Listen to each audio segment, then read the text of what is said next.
तो रूस ने कीव पर जबरदस्त हमले कर साफ कर दिया है कि वो हमले तब तक नहीं रोकेगा जब तक कि स्थायी शांति संधि नहीं हो जाती।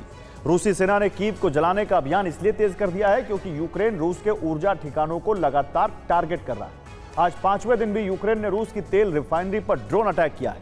अब हालात ये हैं कि यूक्रेन के हमलों की वजह से रूस के तेल उत्पादन क्षमता में भारी कमी आ गई है। सवाल यह है कि आखिर यूक्रेन के ऑपरेशन ऊर्जा को पुतिन सेना विफल क्यों नहीं कर पा रही है।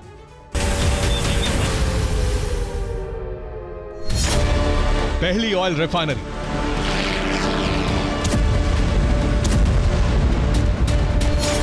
दूसरी ऑयल रिफाइनरी,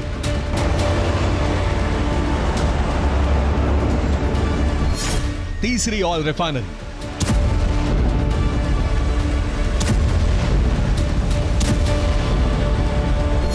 चौथी ऑयल रिफाइनरी, पांचवी ऑयल रिफाइनरी,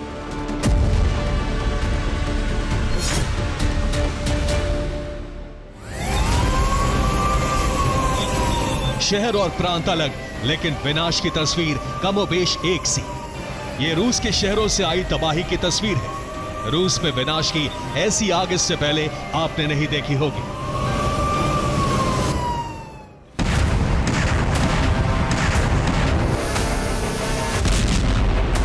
यूं तो यूक्रेनी फोर्स अगस्त के पहले हफ्ते से ही रूस के एनर्जी सेक्टर को जला रही है, लेकिन पिछले 5 दिनों में रूस में यूक्रेन ने जबरदस्त तबाही मचाई है।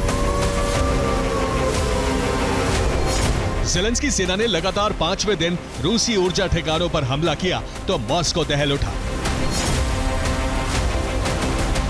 रूस और यूक्रेन जिस तरह से एक दूसरे का दहन कर रहे हैं, उससे युद्ध विराम की संभावना पूरी तरह से खत्म हो गई है।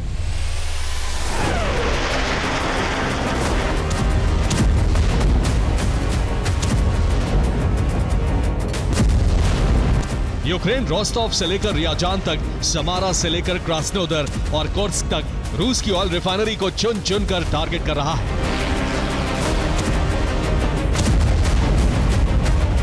यूक्रेन के हमलों की वजह से रूस में ऊर्जा आपातकाल लग गया है। सर्दी से पहले रूस के तेल उत्पादन क्षमता में भारी गिरावट आई है। रूस में तेल के साथ साथ गैस की किल्लत हो गई है। हैरानी की बात यह है कि रूस का मजबूत सुरक्षा चक्र पूरी तरह से फेल साबित हो रहा है। दुनिया के सबसे घातक माने जाने वाले रूसी एयर डिफेंस सिस्टम यूक्रेन के हमलों को रोक नहीं पा रहे।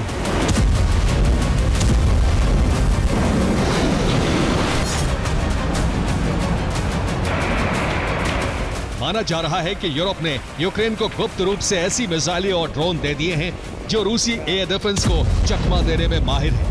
यही वजह है कि रूसी सुरक्षा कवच पूरी तरह से नाकाम साबित हो रहा है। तो यूक्रेन जिस तरह से हमले कर रहा है, उससे रूस में ऊर्जा आपातकाल लग गया है। अगस्त में यूक्रेन ने रूसी ऊर्जा ठिकानों पर जबरदस्त हमले किए हैं। यूक्रेन ने रूस की 10 रिफाइनरी को टारगेट किया। हमले की वजह से कई रूसी रिफाइनरी में तेल उत्पादन पूरी तरह से ठप है। रिफाइनरी पर हमलों की वजह से रूस की तेल उत्पादन क्षमता में भारी गिरावट आई है। रूस में तेल उत्पादन की क्षमता 32% तक घट गई है। हमले की वजह से रूसी अर्थव्यवस्था को नुकसान पहुंच रहा है। इस वजह से रूस में महंगाई भी लगातार बढ़ती जा रही है।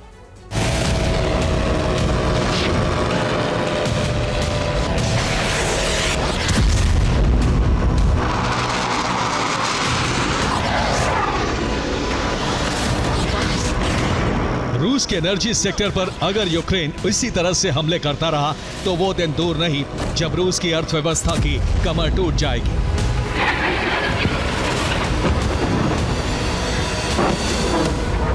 रूसी सेना अपने ऊर्जा ठिकानों की सुरक्षा के लिए नई रणनीति तैयार कर रही है, लेकिन सच ये है कि रूस अब तक ज़ेलेंस्की के ऑपरेशन ऊर्जा की काट ढूंढ नहीं पाया है। यूक्रेन ने रूस की समारा ऑयल रिफाइनरी को एक बार फिर से टारगेट किया। 17 ड्रोन धमाकों के बाद समारा ऑयल रिफाइनरी पूरी तरह से ठप हो गई। समारा में यूक्रेन ने रूस की 2 रिफाइनरी को जलाकर भस्म कर दिया। यूक्रेन ने रूस के क्रास्नोदर में भी हमला किया। हमले के बाद रिफाइनरी में भीषण आग लग गई।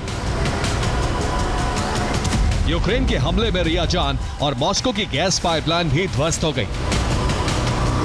यूक्रेन ने 5 दिन में चौथी बार द्रुजबा पाइपलाइन पर हमला किया। हमले की वजह से यूरोपीय देशों को तेल सप्लाई पूरी तरह से ठप हो गई है। रिपोर्ट के मुताबिक द्रुजबा पाइपलाइन को ठीक करने में कई दिन लग सकते हैं। क्रीमिया के पास अजोव सागर में यूक्रेन ने मिसाइल लेकर जा रहे रूस के जहाज को जला दिया। क्रीमिया में यूक्रेनी फोर्स ने 200 से ज्यादा ड्रोन फायर किए। क्रीमिया के सेवेस्तोपोल में एक के बाद एक कई धमाके हुए। रिपोर्ट के मुताबिक रूस की ब्लैक सी फ्लीट के हेडक्वार्टर को नुकसान पहुंचा है। यूक्रेन ने सिर्फ रूस के एनर्जी सेक्टर का ही दहन नहीं किया, बल्कि रूसी सेना को भी बड़ा जख्म दिया।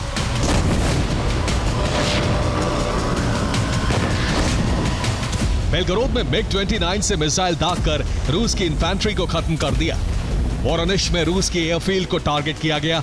हमले में रूसी एयर डिफेंस और लड़ाकू विमानों को नुकसान पहुंचने की रिपोर्ट है। तो कुर्स्क में यूक्रेन ने रूसी सेना की कमांड पोस्ट को खंडहर में बदल दिया। यूक्रेन सिर्फ काउंटर अटैक ही नहीं कर रहा है, बल्कि हथियारों का निर्माण भी तेज कर दिया है। यूक्रेन खुद की सुरक्षा के लिए स्वदेशी एयर डिफेंस सिस्टम बना रहा है, तो लिथुआनिया की मदद से घातक ड्रोन का निर्माण कर रहा है। ज़ेलेंस्की और उनकी सेना ने जिस तरह से हथियारों का जखीरा जुटाना शुरू किया है, उससे एक बात तो साफ है कि ट्रंप के प्रयासों पर पानी फिरने वाला है। हाल फिलहाल युद्ध की आग शांत नहीं होने वाली। Bureau report, TV9 Bharatvarsh.